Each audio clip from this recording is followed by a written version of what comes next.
Amós capítulo 8, versos de 1 a 14.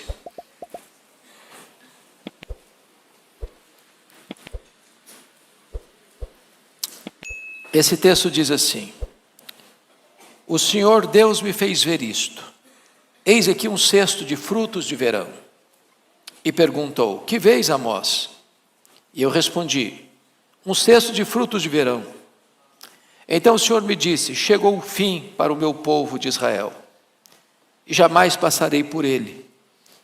Mas os cânticos do templo naquele dia serão uivos, diz o Senhor Deus. Multiplicar-se-ão os cadáveres. Em todos os lugares serão lançados fora. Silêncio.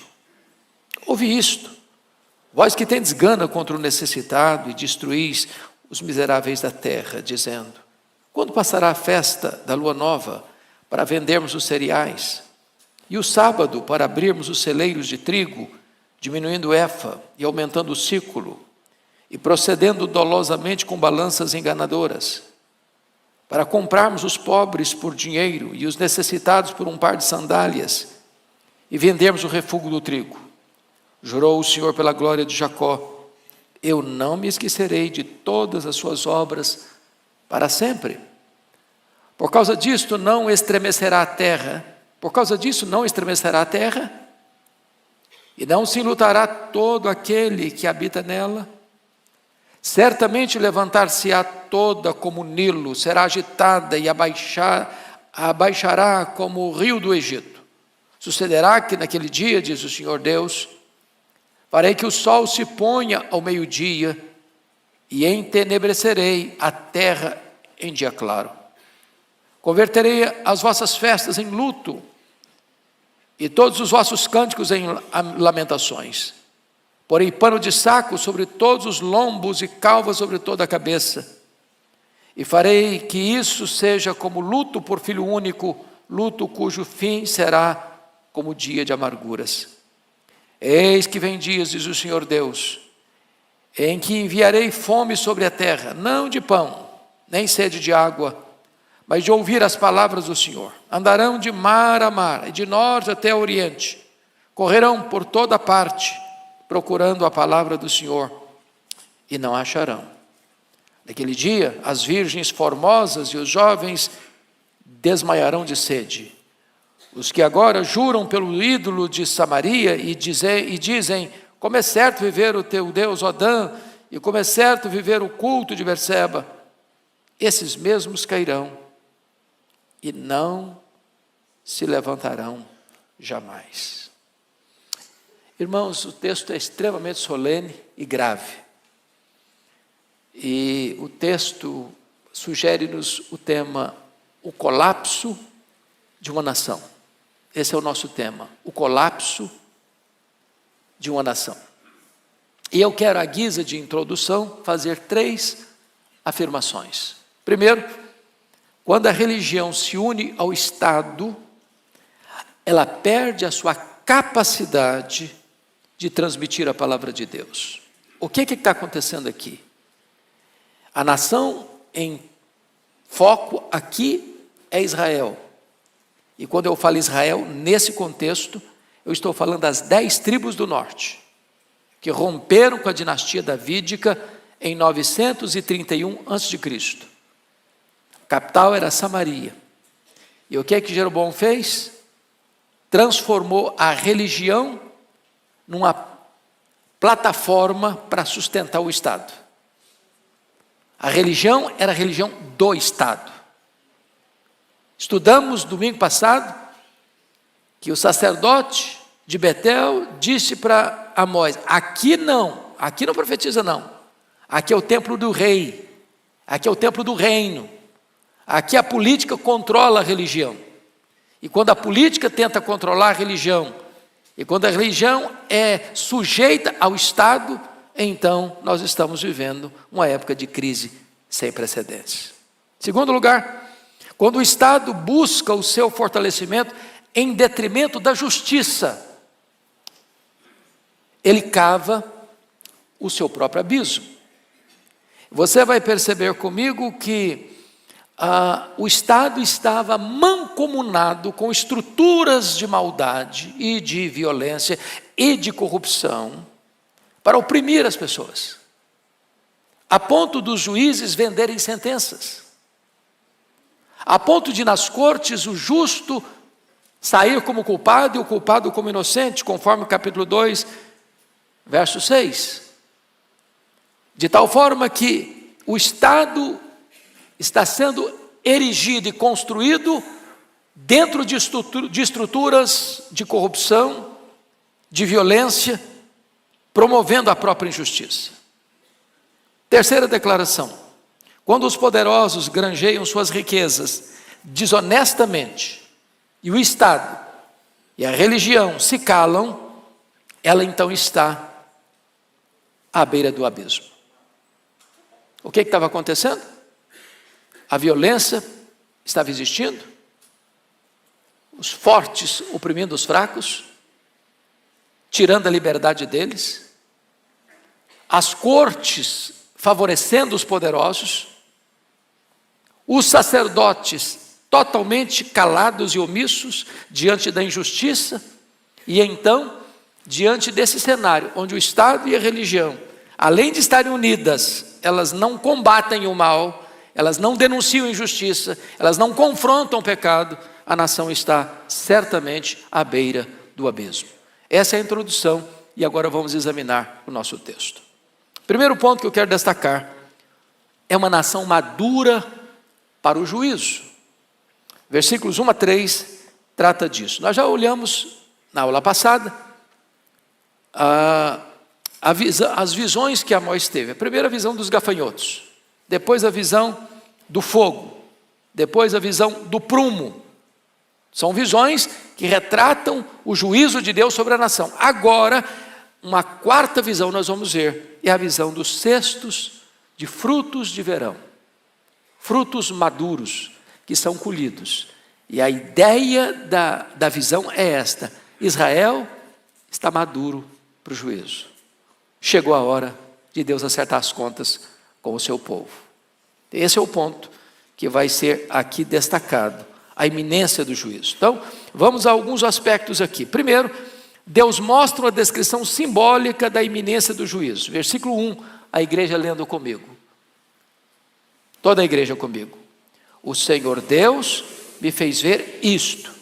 Eis aqui um cesto de frutos de verão. Então, o fruto de verão, ele está maduro, ele já foi colhido, ele já está no cesto. Não tem como mais esse fruto voltar à árvore, não tem como mais deixar esse fruto preso ao tronco. Esse fruto já foi arrancado e ele agora vai ser consumido. Isso significa que Deus alertou, Deus orientou, Deus exortou, Deus disciplinou, Deus mostrou sua providência. Todas as formas de Deus falar, Deus usou. O povo não quis ouvir. Agora então é tarde demais. Agora é hora do juízo. Essa é a força desse argumento. E se você notar comigo no capítulo 4, 6 a 11, Deus usou muitas formas de falar com esse povo. Conforme você pode entender aqui, Deus deixou-os de dentes limpos, ou seja, Deus enviou a fome. Se você olhar versículo 7, Deus reteve a chuva, ou seja, a seca. No versículo 8, andaram 2 ou 3 cidades indo a outra cidade para beberem água, falta do principal. Eles não entenderam. Versículo 9, feriu-os com crestamento e ferrugem, ou seja, colapso da agricultura. Eles não entenderam. Versículo 10, envia a peste contra eles, doenças. Eles não entenderam. Versículo 11, subverti alguns, como Deus subverteu Sodoma e Gomorra. Eles não se converteram.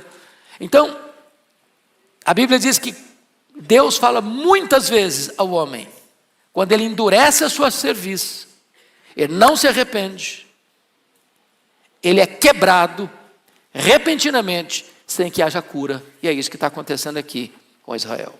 Segundo aspecto, Deus mostra que aqueles que tapam os ouvidos à sua voz, fecham a porta da graça com as suas próprias mãos. Vamos ao versículo 2, por favor. Bota na tela. Vamos juntos? E perguntou: que vês, Amós? E eu respondi: um cesto de frutos de verão. Então o Senhor Deus me disse: chegou o fim para o meu povo de Israel, jamais passarei por ele. Então preste atenção nisso. Deus estabelece um ponto em que essa fronteira não pode ser cruzada. Aqui, o reino do norte cruzou essa fronteira. E Deus diz: agora não tem mais chance. Agora não tem mais esperança. Agora o juízo vai chegar. E o que era o juízo nesse caso aqui? O exílio. O poderoso império assírio vai tomar Samaria. Vai invadir esse território. Vai dominar esse território.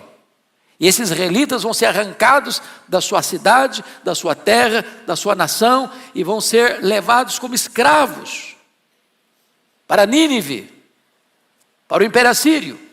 O mesmo aconteceu no Reino do Sul, em virtude dos pecados de Manassés.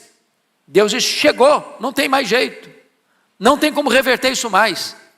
Mesmo quando Deus levantou um rei piedoso, Josias, e fez reformas extraordinárias, Deus diz: olha, a reforma foi importante, tudo bem, mas isso não vai suspender o meu juízo. Já está lavrado o juízo.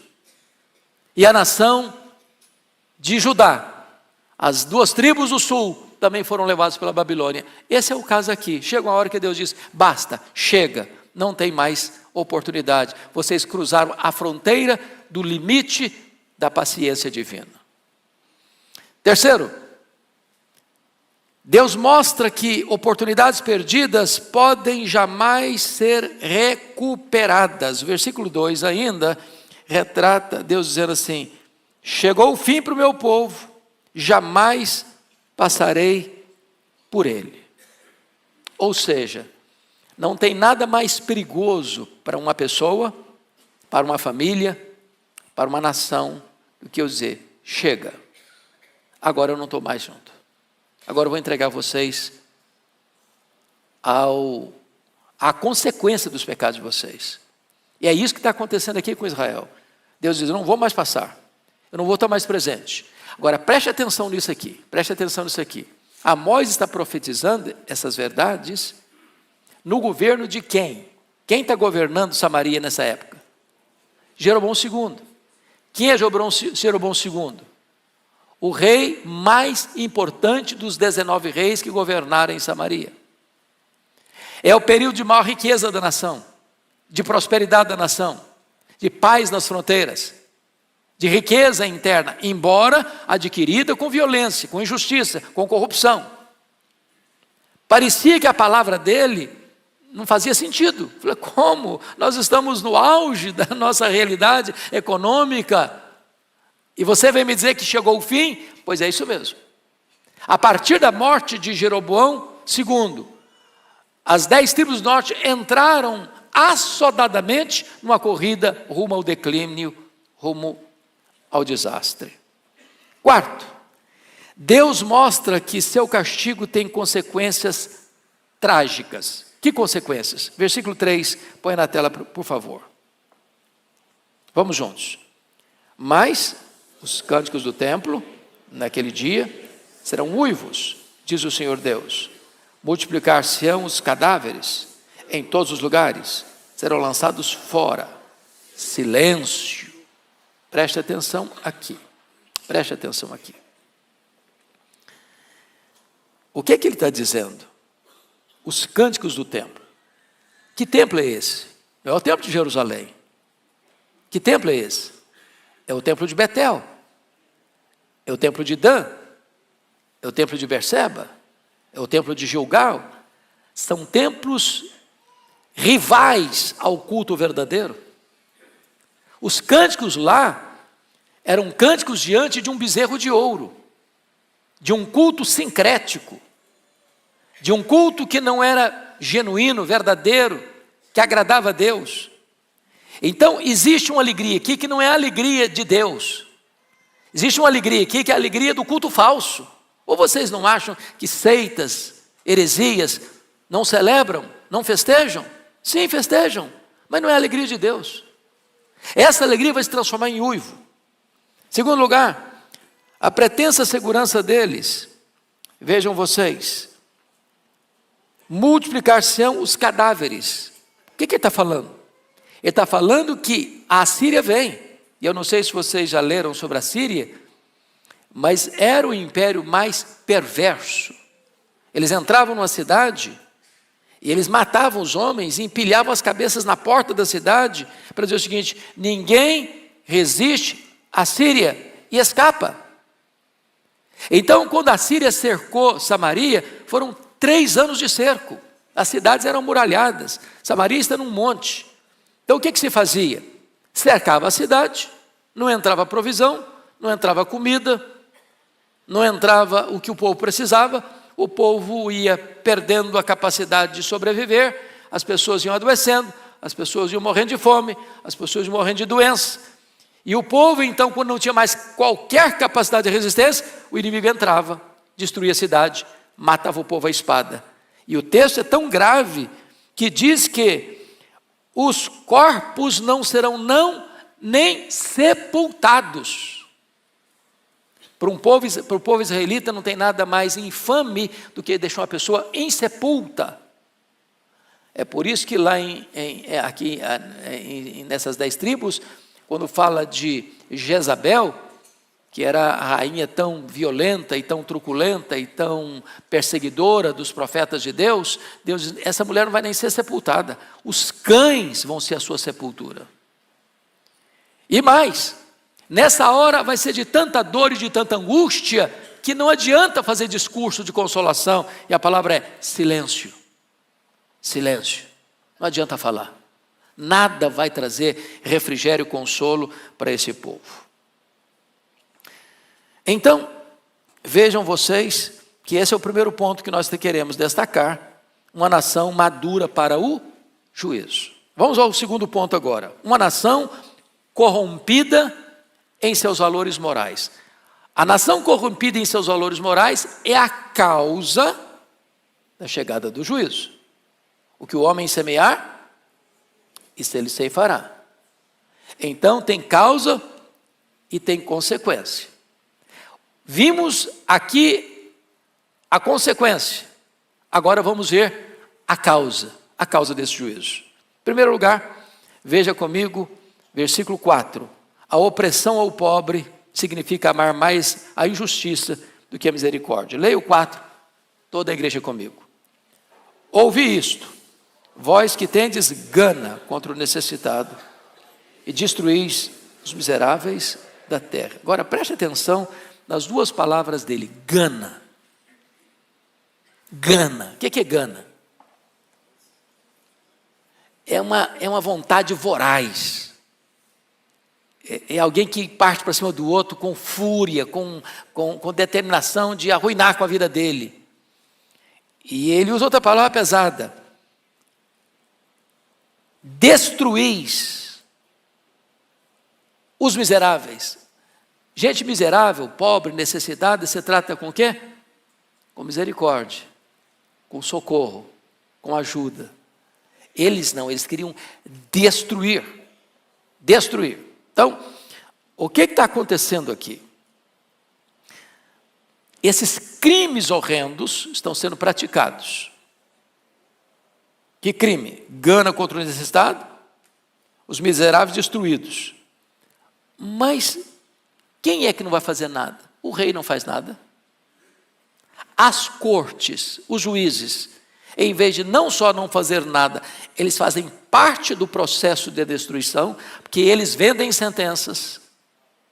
Eles compram os justos por dinheiro, conforme o capítulo 2, versículo 6, está escrito aqui. Porque os juízes vendem o justo por dinheiro e condenam o necessitado por causa de um par de sandálias, ou seja, acaba que condenar o justo virou uma coisa barata, eles vendem o justo por qualquer preço, e em virtude disso, o rei não faz nada, os juízes não só não fazem nada, mas aumentam o problema, e os sacerdotes, que deveriam ser a consciência do Estado. A igreja é a consciência do Estado.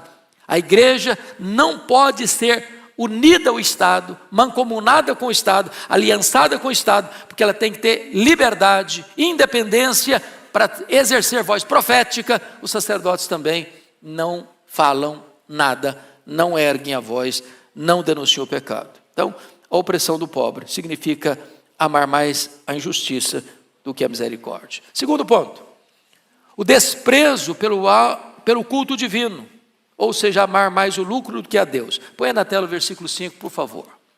Desprezo pelo culto divino. Vamos ler todos o versículo 5. Dizendo: quando passará a festa da lua nova, para vendermos os cereais, e o sábado, para abrirmos os celeiros de trigo, diminuindo o efa e aumentando o ciclo, procedendo dolosamente com balanças enganosas. Vamos entender isso aqui. O calendário religioso deles, embora esteja numa igreja, num culto sincrético, tá lá, é um bezerro de ouro, mas eles acham que estão adorando a Deus. Então eles preservam o calendário religioso do sábado, da lua nova, das festas, e eles vão para a igreja. Mas, na verdade, eles vão para a igreja por uma questão de hábito, de costume, de ritual. Mas eles estão doidinhos para que passe logo o sábado. Eles estão lá na igreja, mas o coração deles está lá no comércio. Quando vai passar logo? Quando vai terminar logo esse dia? Para quê? Para quê? E eles respondem: para quê? Para vendermos os cereais. Eles acabam acumulando em suas mãos todo o cereal. E aí o que vai acontecer? Então nós vamos abrir os celeiros de trigo. E aqui cometendo alguns crimes. Primeiro, diminuindo o efa. Efa é uma medida, 32 litros. Então o cara vende 32 litros, mas entrega 30. Aumentando o ciclo, ou seja, aumentando o dinheiro, o peso. Inflacionando. Procedendo dolosamente com balanças enganadoras. Eu não sei se vocês lembram das balanças de 2 pratos, das vendinhas de secos e molhados. E o cara bota um peso aqui de 1 quilo de um lado e bota o produto que você comprou, o arroz, o feijão, não sei o quê, do outro prato. Só que aquele peso de 1 quilo, se você for aferir, não tem 1 quilo. Nós poderíamos dizer que esse tipo de coisa ainda acontece. Por exemplo, quando a pessoa compra um produto que tem na propaganda que ele tem essa qualidade, mas na verdade ele não tem essa qualidade, é uma qualidade inferior. Vocês acham que essa corrupção do comércio ainda existe? Que gente passa a perna no outro, vendendo um produto inferior por um preço maior, por um peso menor, não entregando aquilo que na verdade está prometendo que vai entregar. Agora, chama a atenção de vocês para esse ponto. O profeta Amós começa a profecia dele denunciando nações. O Deus a quem servimos, irmãos, é o Deus da igreja, é claro, mas é o Deus das nações. Deus se interessa com o que acontece nas nações. Deus se interessa quando as nações se reúnem para tratar da sua agenda internacional. Deus se importa com o comércio internacional. Deus se importa com a violência internacional. Deus se importa com isso. Ele é o rei de toda a terra. E agora, veja você que a ira de Deus está vindo sobre esta nação, não só em virtude de pecados espirituais, de idolatria, de bezerro de ouro, mas o juízo está vindo também quando as cortes se corrompem, quando o comércio se corrompe, quando os governantes se corrompem, quando os sacerdotes se corrompem. É um conjunto que leva uma nação à ruína. Terceiro, a nação está indo a juízo porque o comércio é fraudulento, amar mais o lucro do que a honestidade. Vamos ler agora o versículo 5b e o versículo 6. O 5b começa aí diminuindo o efa. Vamos lá, juntos? Diminuindo o efa, aumentando o ciclo, procedendo dolosamente com balanças enganadoras, para comprarmos os pobres por dinheiro e os necessitados por um par de sandálias e vendermos o refúgio do trigo. Então preste atenção, por que esses instrumentos de medição do produto são adulterados para dar prejuízo. Qual o propósito deles? Comprar o pobre por dinheiro. E mais, os necessitados por um par de sandália. Para quê? Para vendermos o quê? O refúgio do trigo. O que é o refúgio do trigo? É aquele trigo que é colhido e tem impureza nele. Ele não é de boa qualidade. Eu poderia comparar isso hoje com a questão do café. No Brasil, um país produtor de café. Meu estado do Espírito Santo é o maior produtor de café Conilon do Brasil. E a minha família mexe com café. E eu vejo lá como é que a coisa é processada. Então você tem lá a máquina de pilar. E tem 3 bicas, café pilado. Você tem um café que é o grão bonito, perfeito, sem nenhum problema, bonito. Na segunda bica vem um café que está meio queimado, tem um pouquinho de broca. Na terceira bica vem um café todo quebradiço, que se chama de escolha. E lá atrás, para fora da máquina, a escolha, que é a palha. As pessoas, às vezes, que compram o café, misturam o café bom com o café mais ou menos, com o café ruim, e alguns introduzem até palha, e torra tudo isso, e você consome tudo isso, pensando que está consumindo um produto de boa qualidade. Isso é corrupção, isso é violência. Isso é comércio que ofende a justiça de Deus. E Deus está olhando tudo isso. Lá no passado e aqui no presente. Então, veja que eles cometeram, então, 3 crimes no comércio. Primeiro, na qualidade inferior do produto. Segundo, na elevação do preço. Terceiro, na quantidade menor do produto que entregam. E Deus está lá do céu olhando isso. Diz, eu não aceito isso. Eu não aceito isso. Quarto lugar, tratar as pessoas como coisas. Amar mais a si mesmo que o próximo. Versículo 6, nós podíamos repetir a leitura. Vamos lá, todos nós. Para comprarmos os pobres por dinheiro e os necessitados por um par de sandálias e vendermos o refúgio do trigo. Meus irmãos, é muito forte isso aqui, porque se você olhar em qualquer sociedade, como era lá em Israel, aqui no Brasil, do ponto de vista de quantidade de gente, os pobres são maioria aqui no Brasil. Concordam comigo? Em torno aí de 60% pelo menos da população. Então, qualquer forma, o que significa o pobre? Ele tem o quê? Menos recurso nas mãos, menos dinheiro para comprar. Em vez de aqueles que detêm o poder facilitarem para que o pobre melhore a sua condição de vida, para que ele compre mais, compre melhor, não. Já que a maioria da população, eu tiro um pouco de cada um para me enriquecer. E o que acontece? Acontece que o pobre fica cada vez mais pobre e os ricos ficam cada vez mais ricos. A riqueza vai se acumulando nas mãos de poucos, com não só a concordância, mas com a facilitação de quem? Dos juízes, das cortes, que foram comprados para venderem sentenças contra o justo. Não a favor do justo, mas contra o justo. Eu sei que essas coisas só aconteciam lá em Israel, 700 anos antes de Cristo, não acontece mais hoje aqui no Brasil, nem mundo afora. Quando eu leio Amós, a sensação que eu tenho é que eu estou lendo o jornal do dia, periódico da semana. Amós está nas ruas. Oxalá que os nossos líderes, dos poderes constituídos, pudessem ler Amós, entender Amós.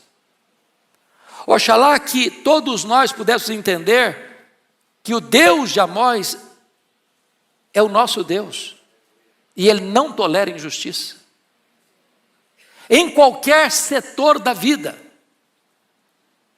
seja na vida pessoal, seja na vida familiar, seja na vida eclesiástica, seja na vida política, seja na vida econômica, seja na vida social, seja nas transações internacionais. Agora preste atenção, a expressão do versículo 6 é muito forte: comprarmos o pobre por dinheiro. Quando você compra uma pessoa, o que é que essa pessoa se torna? Escravo. Escravo. Mas isso aqui não é retórica, não, isso é fato. Lá em Israel era um fato. Se você volta comigo ao capítulo 1, por favor. Volta ao capítulo 1, por favor. Versículo 6. Olha o que os filisteus faziam, a Filistia fazia. Versículo 6. Assim diz o Senhor: por 3 transgressões de Gaza, que era uma cidade da Filisteia, por 4 não sustaria o castigo, porque levaram em cativeiro todo o povo para o entregar em Edom. Ou seja, escravizaram um povo e vender esse povo como mercadoria, como escravos. Agora veja comigo o que acontecia na Fenícia, versículo 9. Assim diz o Senhor: por 3 transgressões de Tiro e por 4 não sustaria o castigo, porque entregaram todos os cativos de Edom e não se lembraram da aliança de irmãos. Ou seja, os de lá entregavam os inimigos, aqui estão entregando até os irmãos próximos. Mas o que estava acontecendo com Israel? Eles estavam vendendo o pobre. Que pobre? O estrangeiro? Pobre, o inimigo da nação? Não, os seus irmãos. Os seus irmãos.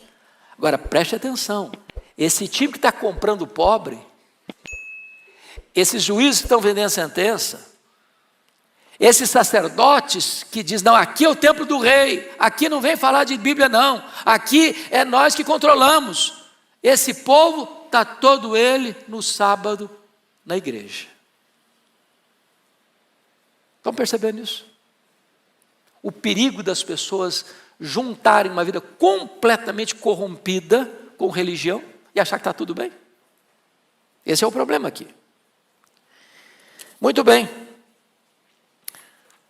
Vamos ao terceiro ponto da nossa mensagem. Uma nação sob a condenação do próprio Deus. Primeiramente, o juramento selado anunciando o fim do perdão. Versículo 7. Põe na tela para nós. 8:7. Toda a igreja. Jurou o Senhor pela glória de Jacó: eu não me esquecerei de todas as suas obras para sempre. Meus irmãos, quando Deus jura, Ele está empenhando a sua palavra, que não pode falhar. O que Ele falou vai o quê? Acontecer. Dê uma olhadinha no capítulo 4, verso 2 comigo. Jurou o Senhor Deus pela sua santidade, que dias estão para vir sobre vós, em que vos levarão como anzóis e os vossos restantes como fisga de pesca. Olha o 6:8 comigo. Jurou o Senhor Deus por si mesmo, o Senhor Deus dos exércitos, e disse: abomino a soberba de Jacó, odeio os seus castelos e abandonarei a cidade e tudo que nela há.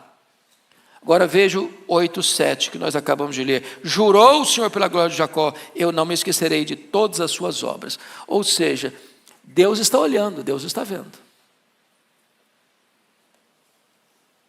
Nem sempre Deus pune o pecado na hora que ele é cometido. Mas Deus não deixa de olhar. E chega uma hora que ele disse: eu juro que o juízo vai chegar. E chega. Segundo, a hediondez do castigo descrito, versículo 8, põe na tela, por favor. Vamos juntos. Por causa disto, não estremecerá a terra, e não se enlutará todo aquele que habita nela. Certamente levantar-se-á toda como o Nilo, será agitada e abaixará como o rio Nilo. Então, ele está usando duas figuras aí de linguagem. Quais são as duas figuras que ele usa para ilustrar o juízo de Deus à nação? Primeiro, terremoto. Estremecerá a terra. Abalo sísmico. As placas tectônicas se movem. Tudo que era sólido começa a se mexer, se abalar. Segunda figura que ele usa, a figura da inundação, da enchente. Não é isso que ele está dizendo? Certamente levantar-se-á toda como o Nilo. Naquela época, irmãos, já o Nilo, vocês sabem disso, é o rio mais longo do mundo. Não é o maior, mas é o mais longo. Então, quando se falava em rio grande na época, o que se conhecia era o Nilo. A inundação do Nilo era uma coisa temida. E aí ele está dizendo o seguinte, olha, assim como um terremoto abala, assim como a inundação traz tantos problemas, assim vai ser o juízo sobre a nação de Israel. Terceiro, a rapidez com que esse castigo vai chegar. Põe na tela versículo 9, por gentileza. Vamos juntos? Sucederá que naquele dia, diz o Senhor Deus, farei que o sol se ponha ao meio-dia, e entenebrecerei a terra em dia claro. Ele está usando uma figura de linguagem. Que hora que o sol se põe é meio-dia? Meio-dia é hora de quê? Sol a pino. Claro, luz. Mas quando aquele dia chegar, de que dia que ele está falando? É o dia do juízo. E o que representa esse dia de juízo para Israel? O cerco da Síria e a tomada de Samaria. E todo o povo sendo levado o quê? Para o exílio, para o cativeiro. Vai ser tão rápido, como se Deus estivesse antecipando a duração do dia. E o dia encerra ao meio-dia. Escuridão total. É a rapidez com que esse juízo virá inescapavelmente, sem possibilitar rota de fuga. Porque meio-dia está escuro. Quarto lugar, as consequências inevitáveis do castigo divino, versículo 10, ponha na tela. As consequências inevitáveis, toda a igreja comigo. Converterei as vossas festas em luto, e todos os vossos cânticos em lamentações. Porei pano de saco sobre todos os lombos, e calvas sobre toda a cabeça. E farei que isso seja como luto por filho único, luto cujo fim será como dia de amargura. Então chama atenção para algumas coisas. Primeiro, Deus é o agente deste castigo. Eu converterei. Então, notinha de rodapé muito importante.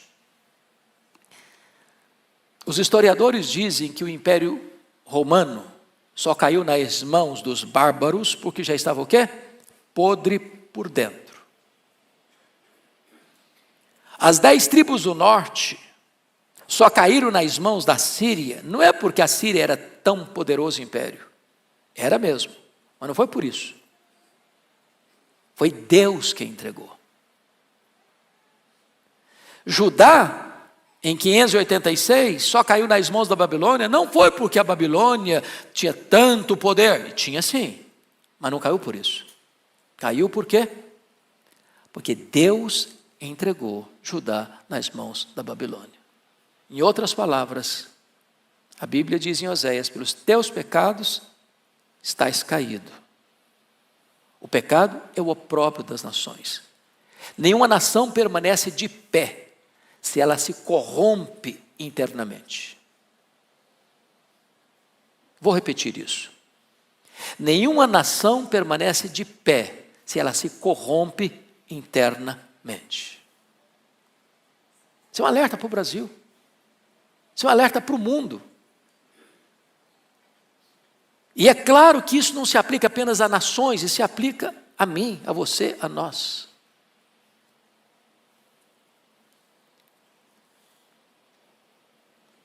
Deus coloca a vida do povo de ponta cabeça.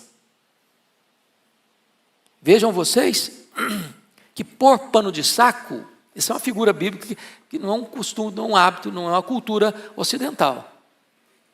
Mas quando uma pessoa se vestia de pano de saco, na época, quando acontecia o quê? Uma calamidade, uma guerra, um infortúnio, um luto dramático.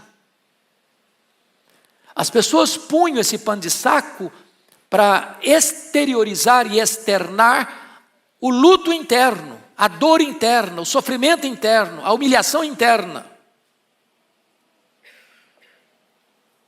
Quando Deus diz que vai colocar calva sobre toda a cabeça, nenhum problema contra os irmãos que têm pouco cabelo. Dizem que só os inteligentes são calvos, mentes brilhantes.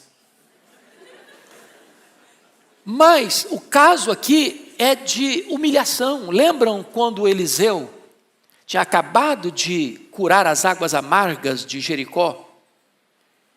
E passando por outra região, um bando de jovens zombaram dele. Sobe calvo, sobe calvo, sobe calvo. E Eliseu, aplicando a justiça divina àqueles meninos perturbadores, ursas saíram e devoraram os meninos. Por calva, era mais do que rapar o cabelo com máquina zero. Era um juízo de Deus gravíssimo sobre aquele povo. Agora, a dor disso é tão grande que não pode existir na linguagem humana um sofrimento maior. Vai ser como a dor de luto por filho único. Eu acho que todos nós, pais e mães que estamos nesse auditório, avós que estão nesse auditório, não podemos nem imaginar, nem imaginar o que é a dor de um pai, de uma mãe, enterrar filho único. O Senhor Deus está dizendo que esse momento vai ser tão doloroso, que vai ser a mesma coisa, com o mesmo sentimento, com a mesma dor, com o mesmo sofrimento de um pai e de uma mãe que estão enterrando o seu único filho. E ainda mais, uma dor que não vai ter consolo, luto cujo fim será dia de amarguras, ou seja, não espere melhorar essa dor, não espere que o tempo possa curar ou cicatrizar algumas dessas feridas. A situação é irremediável.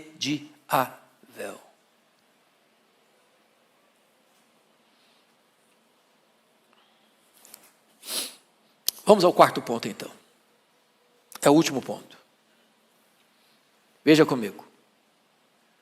Uma nação que sentiu fome da palavra de Deus tarde demais.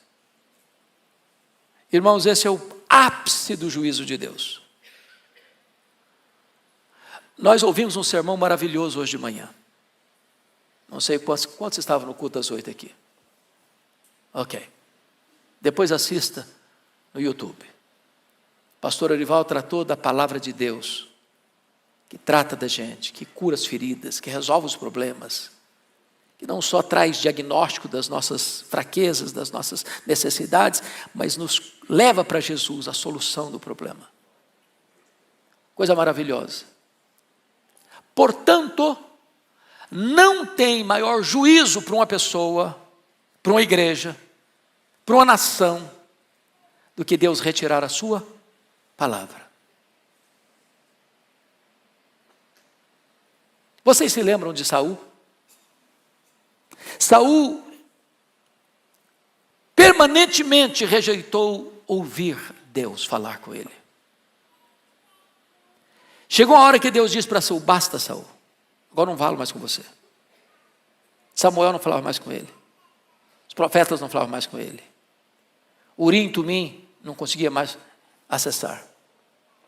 Deus ficou em silêncio. E ele desesperado. Para onde ele vai? Para um terreiro, para um centro espírita, para conversar com a médium, para consultar os mortos. Mas tem esperança aí? Não, ele saiu mais desesperado ainda. Deus não falou com ele. Qual o resultado dele? Suicídio. Enfia a espada na própria barriga. Se autodestrói. O que vai acontecer agora, irmãos, no juízo a essa nação? Eles vão acordar tarde demais para buscar a palavra de Deus, mas não vão encontrá-la. Então vamos olhar isso. Aquele que não quer quando pode, quando quiser não poderá. E aqui temos um primeiro ponto. Devemos buscar o Senhor enquanto Ele está perto. Versos 11 e 12, vamos ler juntos, todos os 2 versículos. Vamos lá? Eis que vem dias, diz o Senhor Deus, em que enviarei fome sobre a terra, não de pão, nem de água, mas de ouvir as palavras do Senhor. Andarão de mar a mar, e do norte até o oriente, correrão por toda parte, procurando a palavra do Senhor, e não a acharão. Preste muito atenção nisso aqui.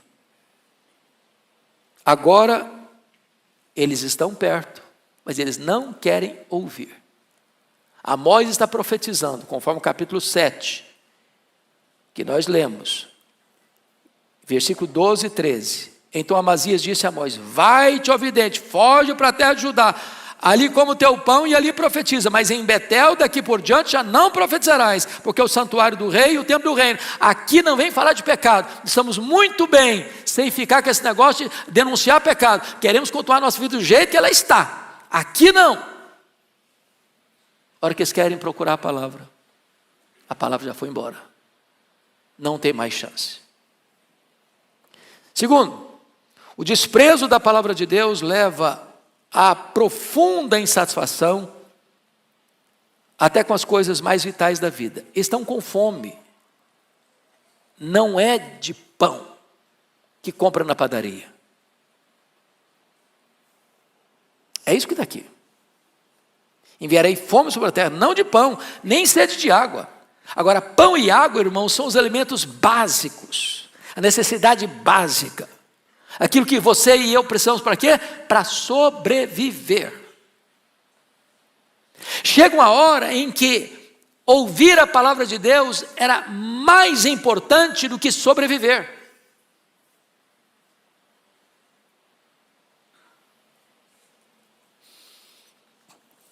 E eles não têm mais a palavra de Deus. O desprezo, em terceiro lugar, o desprezo deliberado da verdade pode levar o homem a uma busca frustrada na hora do aperto. Agora, note comigo a expressão. Eles caminham de onde para onde? Versículo 12. Andarão de mar a mar, do norte até o oriente. Correrão por toda parte, procurando a palavra do Senhor e não acharão. Agora, tem um detalhe aqui, digno de nota. O que você esperava? De norte, andaram de mar a mar, do norte até o oriente. Correrão por toda parte. Mas não diz que eles percorreram do norte ao sul. Por que não? O que ficava no sul? Jerusalém? O templo? A palavra de Deus? Eles correm sofregamente procurando a palavra de Deus, onde não tem o quê? Palavra de Deus. Isso é um engano religioso. As pessoas correm atrás das seitas, do misticismo, da astrologia, da consulta aos mortos, de todo tipo de experiência religiosa subjetiva, sincrética, e não procuram num único lugar onde podem encontrar a palavra de Deus. Mas chama a sua atenção para um outro ponto. A palavra aí do versículo 12, andarão, é uma palavra muito forte. A palavra aqui é a palavra do andar do bêbado, do andar daquele que está cambaleando. Essa palavra era usada e foi usada por Isaías em 7:2, como uma árvore que balança a sua cabeleira no soprar do vento, para lá e para cá. Essa palavra retrata que as pessoas estão andando trôpegas, mancas, confusas, perdidas, sem rumo. Agora saia pelas ruas de São Paulo, pelas avenidas de São Paulo, pelas universidades de São Paulo, pelas escolas de São Paulo, pelo comércio de São Paulo, e você vai ver o quê? Pessoas o quê? Confusas. Há um vazio na alma, há uma falta de significado na vida. Elas correm atrás de alguma coisa que possa preencher esse vazio. Não encontram. Como Salomão, lá em Eclesiastes 2, tentou encontrar um sentido para a vida dele na bebida, na festa, na música, nas realizações, na riqueza, no sexo, na fama. Não encontrou. Porque a única fonte que o homem pode saciar a sua alma, essa eles não buscaram.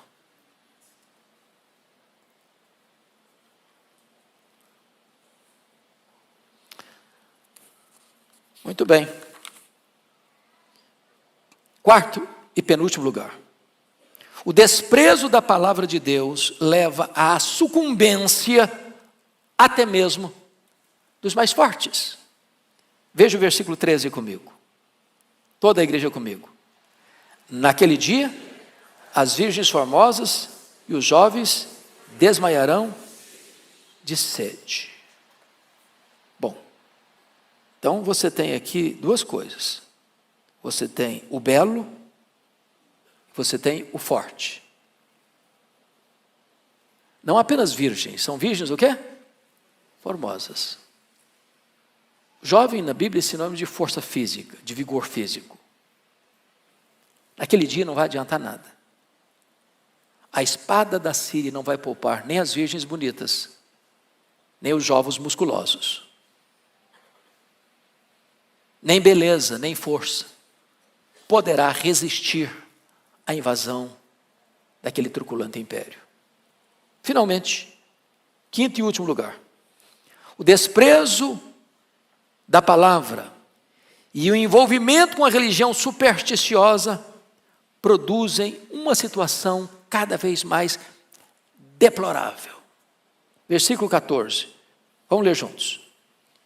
Os que agora juram pelo ídolo de Samaria e dizem: como é certo viver o teu Deus, ó Dan, e como é certo viver o culto de Berseba, esses mesmos cairão, não se levantarão jamais. Olha o que está acontecendo aqui. As pessoas procuram a palavra de Deus onde não tem palavra de Deus. Correm de mar a mar, do norte ao leste, cambaleando.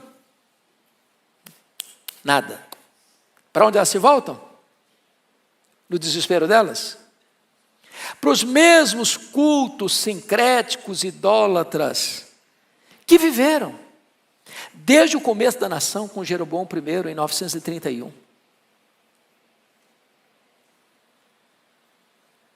Essa nação está há quase 200 anos no mesmo caminho de rebeldia, desobediência, de idolatria, de apostasia religiosa.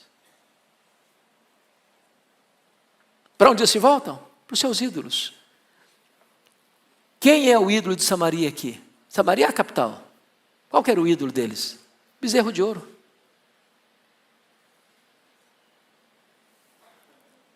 Um objeto que eles mesmos forjaram com as suas próprias mãos, agora se prostram diante dele. A idolatria é a coisa mais insana que pode existir, porque é o Criador adorando a criatura. Porque o homem é o Criador da imagem. Foi ele que fez. pressupõe que o Criador seja maior que a criatura. Mas o homem fica tão cego pela idolatria que ele adora o que ele mesmo fez. Como se aquilo que ele fez pudesse ser maior que ele e pudesse socorrê-lo. Mas eles vão não só em Samaria, eles vão para Dan. Fica lá em cima.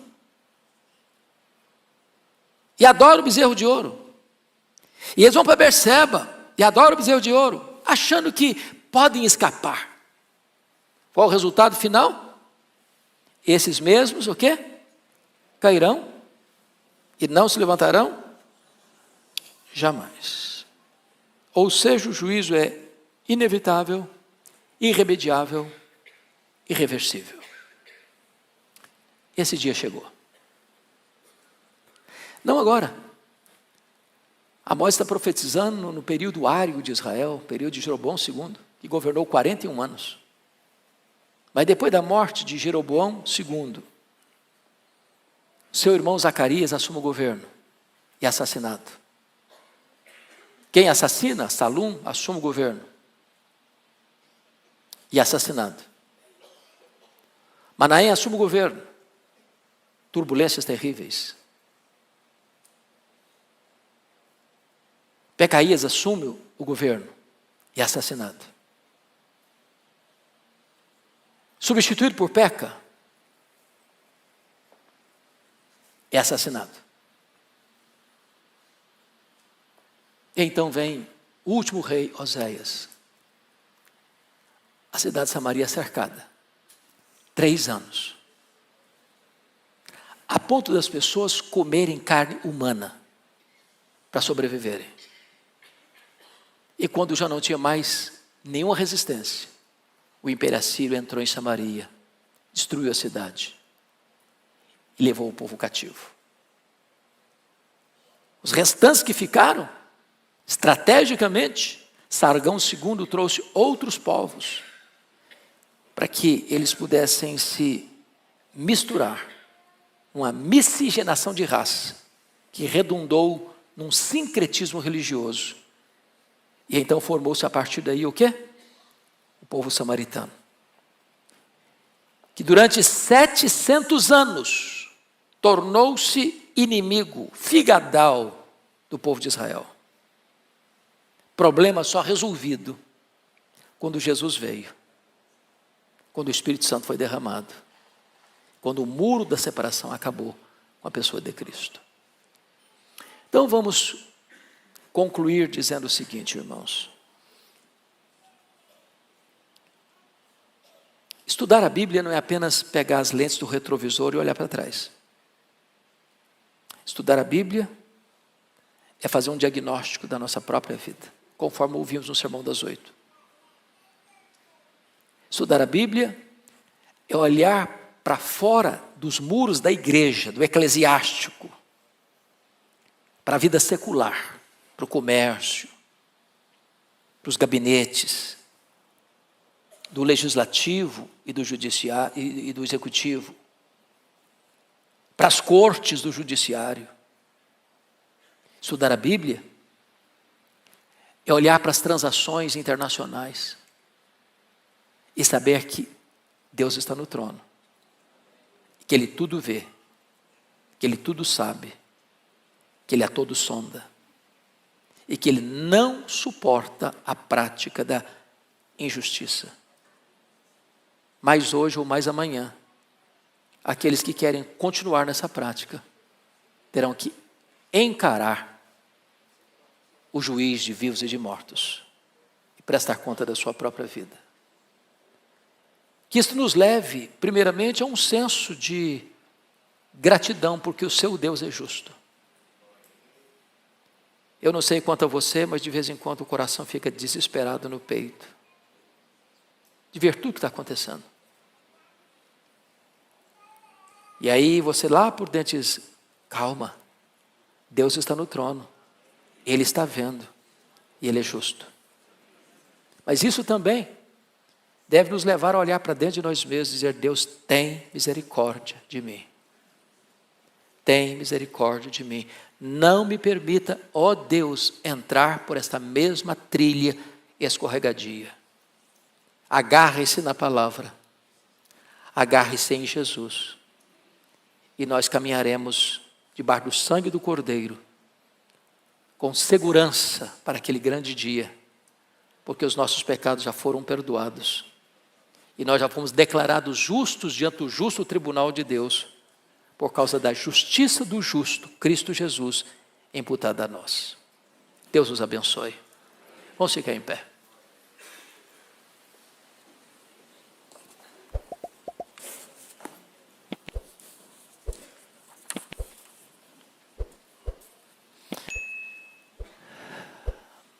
Ó Deus, nós estamos expostos diante do raio-x da Tua palavra.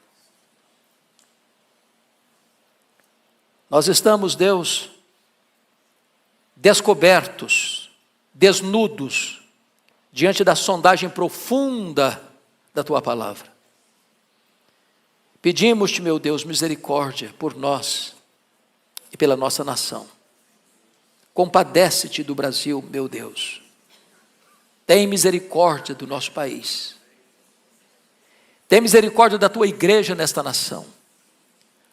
Para que ela não se corrompa, para que ela não se desvie da verdade, para que ela não se entregue aos desvarios dos falsos mestres, dos falsos profetas. Por amor do teu nome, ajuda-nos a sermos uma igreja íntegra, bíblica, piedosa, como um luzeiro a brilhar neste mundo de tanta escuridão.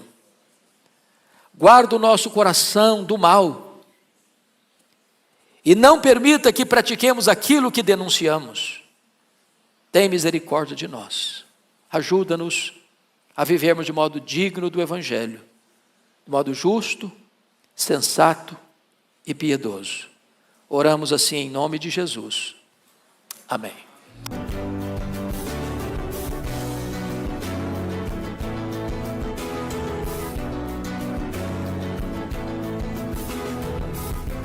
Palavra da Verdade, com Hernandes Dias Lopes.